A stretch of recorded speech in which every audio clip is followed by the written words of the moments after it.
Hello everyone, in this video I'm going to guide you how to play 2-player in Dragon Ball Z. So let's get started.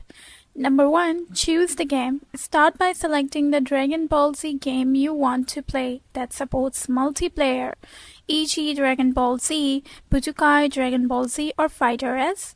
Number 2. Connect controllers. Ensure both controllers are connected to your console or PC. If you are using a PC, make sure both are recognized by the same. Number 3. Launch the game. Start the game and navigate to the main menu. Number 4. Select multiplayer mode. Look for an option like multiplayer versus or local group in the menu and select it.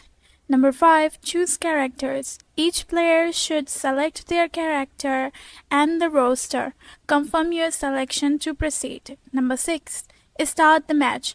Once characters are chosen, follow the prompts to begin the match. Enjoy the battling against each other. Have fun playing. If you find this video helpful, please like and subscribe our channel. Thank you.